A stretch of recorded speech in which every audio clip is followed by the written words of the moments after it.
So today I'm going to show you two methods you can use with PowerShell that will allow you to change the file or folder security, access rights, or aka permissions.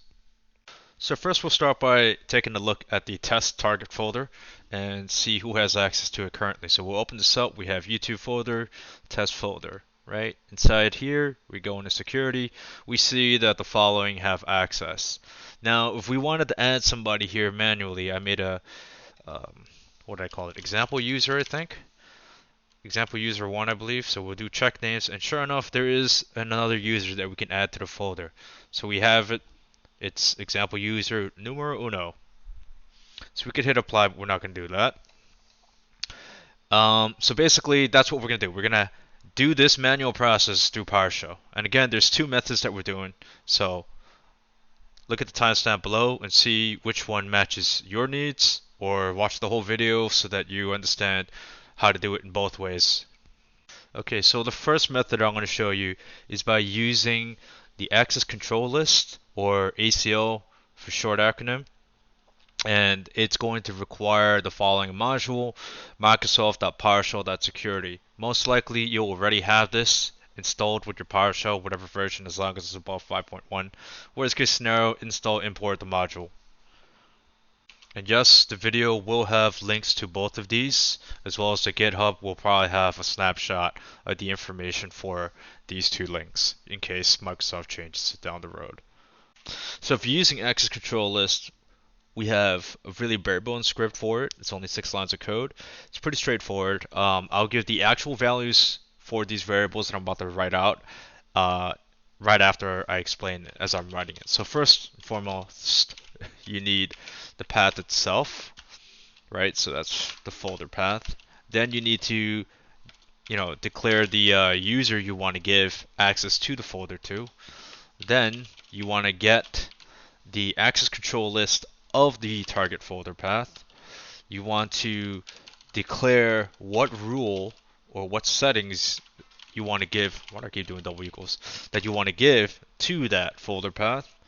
You want to dictate that that folder, that access control list for that folder, will have the access rule that you dictated on line 7. And finally, you want to actually set and apply this access control list to the folder. I'm sorry, folder path, I should say.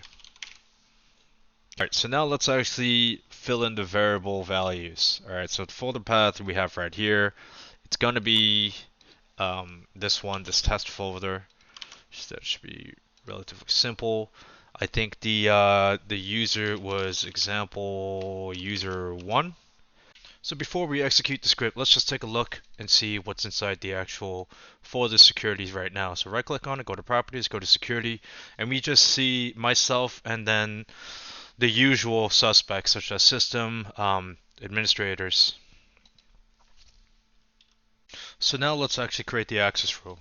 But before we write the code for it, there's essentially 3 parts to understand. There is first part is the identity, or the user who you want to give the access to. The second is what kind of access do you want to give? Do you want to give the ability to read, write, whatever? And the third is whether or not to allow or reject, or deny rather, that access that you're mentioning. So let's begin. So we'll go to line 7 and we start by making a new object, which is of system type security access control file system access rule. And in here we have those 3 entities that I just talked about. So we'll have the user, we'll have the access type, we can have allow or deny. So one thing I actually forgot to do is, let's go ahead and create this, and this will be an empty string, and I keep doing the double equal sign. I don't know why, but either way, so we'll go down here and allow or deny. So we already know that we want this to be allow because we want to give the access, And for simplicity's sake, we'll just say that we want to give full control to the user. So there's just one last thing we need to do before we're ready to run. We're going to create one last variable called argumentlist, which is going to consist of the user, of the access type, and whether or not we're trying to allow or deny it. So that should be fine doing it that way, and then we can get rid of this for example purposes, and we should be good to go. Okay, so actually the last thing is just passing along the argumentlist itself. Okay, so before we run it, let's just confirm one last time what it looks like here.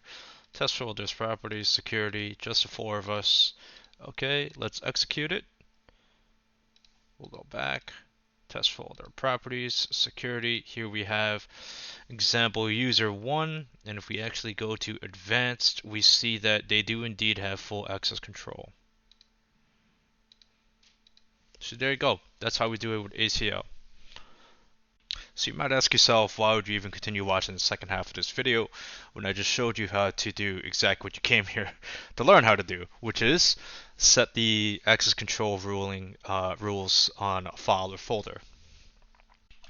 All I gotta say is, from my personal experience working with cloud VMs, I've had issues sometimes with Azure AD or other user rights related to, all the complications that come with working with the cloud, where I'm not able to invoke these commandlets or this PowerShell.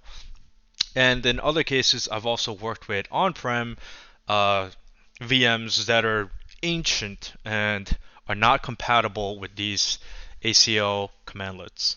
So the second method is a little bit more reliable in my opinion and my experience, just because of the reasons I just mentioned. And that would be using ICACLS.exe or integrity control access control list.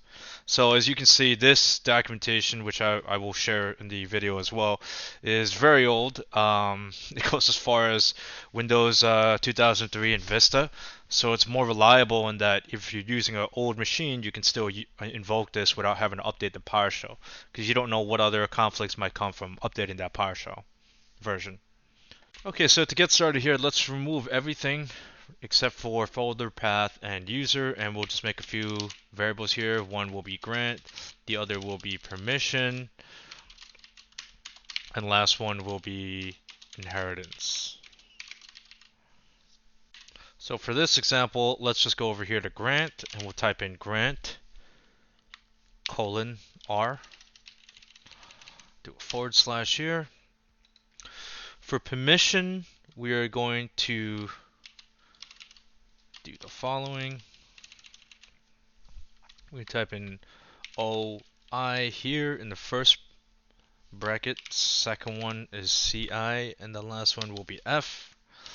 And I'll explain exactly what all of this means in a moment. And for inheritance, we're just going to type in inheritance : B.